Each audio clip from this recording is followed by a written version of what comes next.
ಚಪಾತಿ ರೊಟ್ಟಿಗಳಿಗೆ ಒಂದೇ ಥರ ತರಕಾರಿ ಪಲ್ಯ ಅಥವಾ ಎಗ್ ಪಲ್ಯ ಹೀಗೆ ಮಾಡ್ತಾನೇ ಇರ್ತೀವಿ. ಈ ಥರ ಯಾವತ್ತಾದರೂ ಕಾಳಿನ ಪಲ್ಯನ ಟ್ರೈ ಮಾಡಿದ್ದೀರಾ? ಅಬ್ಬಾ ಎಷ್ಟು ರುಚಿಯಾಗಿತ್ತು ಗೊತ್ತಾ? ನಾನು ಹಲಸಂದಿ ಕಾಳನ್ನು ಯೂಸ್ ಮಾಡಿ ಪಲ್ಯನ ಮಾಡಿದ್ದೆ.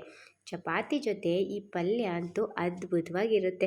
ಹಲಸಂದಿ ಕಾಳು ನಾನು ನೆನೆಸಿಡ್ಲಿಲ್ಲ, ಇನ್ಸ್ಟೆಂಟಾಗಿ ಮಾಡ್ಕೊಂಡಿದ್ದು. 3 ವಿಷಲ್ ಹೊಡಿಸ್ಕೊಂಡಿದ್ದೆ.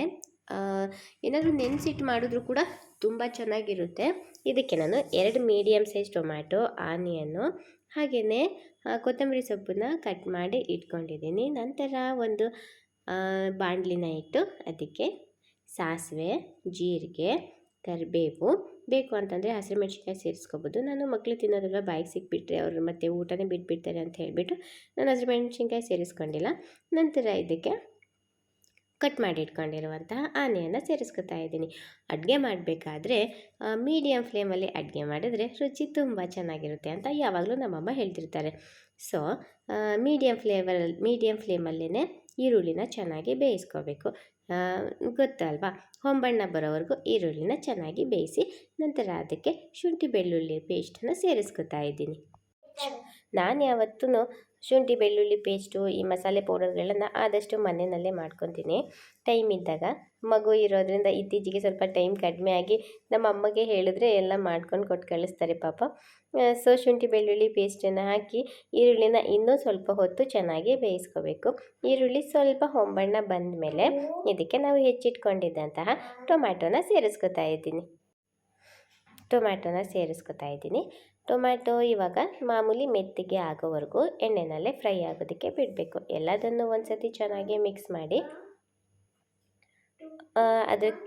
ಎಣ್ಣೆಯಲ್ಲಿ ಟೊಮ್ಯಾಟೊ ಕೂಡ ಮೆತ್ತಗಾಗೋವರೆಗೂ, ಎಣ್ಣೆ ಬಿಟ್ಕೊಳ್ಳೋವರೆಗೂ ಎಣ್ಣೆಯಲ್ಲಿ ಸ್ವಲ್ಪ ಹೊತ್ತು ಅದನ್ನು ಫ್ರೈ ಮಾಡಬೇಕು. ಹಾಗೆ ಫ್ರೈ ಮಾಡೋದಕ್ಕಿಂತ ಸ್ವಲ್ಪ ಹೊತ್ತು ಮುಚ್ಚಿಟ್ಟು ಫ್ರೈ ಮಾಡಿದ್ರೆ ಬೇಗ ಫ್ರೈ ಆಗುತ್ತೆ. ಇದಕ್ಕೆ ಇವಾಗ ರುಚಿಗೆ ತಕ್ಕಷ್ಟು ಉಪ್ಪನ್ನು ಸೇರಿಸ್ಕೊತಾ ಇದ್ದೀನಿ.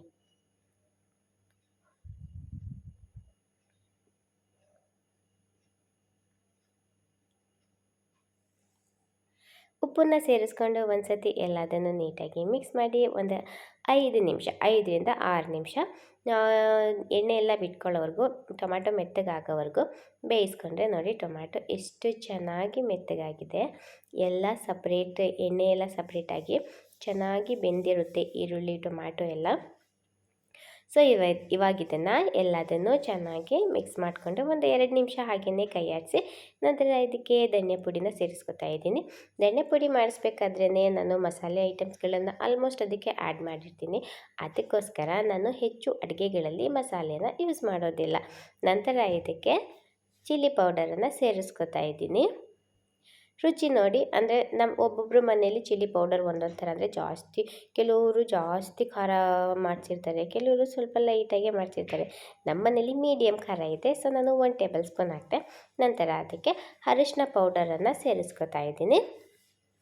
ಅರಿಶಿನ ಪುಡಿನ ಸೇರಿಸಿ ಇವಾಗ ಇದನ್ನು ಎಲ್ಲ ಚೆನ್ನಾಗಿ ಮಿಕ್ಸ್ ಮಾಡಬೇಕು. ಒಂದು 2 ನಿಮಿಷ, ಯಾಕೆ ಅಂತಂದರೆ ಖಾರದ ಪುಡಿ ಹಾಕಿರ್ತೀವಲ್ವ, ತಳ ಹಿಡಿದ್ಬಿಡುತ್ತೆ. ಸೊ ಹಾಗೆಯೇ ತಳ ಹಿಡಿದಲ್ಲೇ ಇರೋ ಥರ ಕೈ ಆಡಿಸ್ಬೇಕು. ಒಂದು 2 ನಿಮಿಷ ಹಾಗೆಯೇ ಅದನ್ನು ಚೆನ್ನಾಗಿ ಮಿಕ್ಸ್ ಮಾಡ್ಕೋಬೇಕು. ನಂತರ ಅದನ್ನು ಲಿಡ್ಡನ್ನು ಕ್ಲೋಸ್ ಮಾಡಿ ಒಂದು 5 ನಿಮಿಷ ಅದನ್ನು ಹಾಗೆಯೇ ಬೇಯೋದಕ್ಕೆ ಇಟ್ಕೊಳ್ಳೋಣ.